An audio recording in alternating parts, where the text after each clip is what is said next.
নেপালের রাজধানী কাঠমান্ডুর ত্রিভুবন আন্তর্জাতিক বিমানবন্দরে অবতরণের সময় হঠাৎ আগুন ধরে যায় টার্কিশ এয়ারলাইন্সের একটি যাত্রীবাহী বিমানে। রানওয়েতে নামার মুহূর্তেই বিমানের চাকায় আগুন জ্বলতে দেখা যায়। এ সময় যাত্রীদের মধ্যে ছড়িয়ে পড়ে তীব্র আতঙ্ক। বিমানে থাকা 278 জন যাত্রী ও 11 জন ক্রুকে দ্রুত নিরাপদে সরিয়ে নেওয়ায় বড় ধরনের দুর্ঘটনা এড়ানো সম্ভব হয়েছে। ঘটনাটি ঘিরে নেপাল জুড়ে তৈরি হয়েছে চাঞ্চল্য।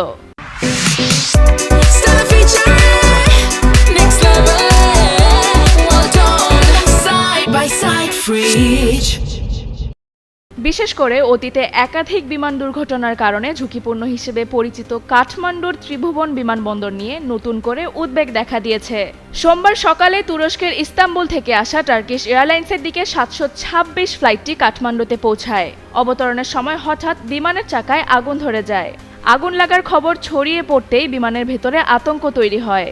তবে জরুরি পরিস্থিতিতেও বিমানটি নিরাপদে রানওয়েতে নামাতে সক্ষম হন পাইলট। পরে বিমানবন্দরের দমকল কর্মীরা দ্রুত ঘটনাস্থলে পৌঁছে আগুন নিয়ন্ত্রণে আনেন এবং যাত্রীদের নিরাপদে বের করে আনেন। ভারতীয় সংবাদ মাধ্যম ANI জানিয়েছে, কী কারণে বিমানের চাকায় আগুন লেগেছে তা এখনও নিশ্চিতভাবে জানা যায়নি। বিষয়টি তদন্ত করে দেখা হচ্ছে। ত্রিভুবন আন্তর্জাতিক বিমানবন্দরকে টেবল টপ বিমানবন্দর হিসেবে ধরা হয়, যেখানে রানওয়ের একাধিক পাশে খাড়া ঢাল রয়েছে। ফলে এখানে বিমান ওঠানামা সবসময় পাইলটদের জন্য বড় চ্যালেঞ্জ হিসেবে বিবেচিত হয়। অতীতেও এই বিমানবন্দরে একাধিক দুর্ঘটনা ঘটেছে।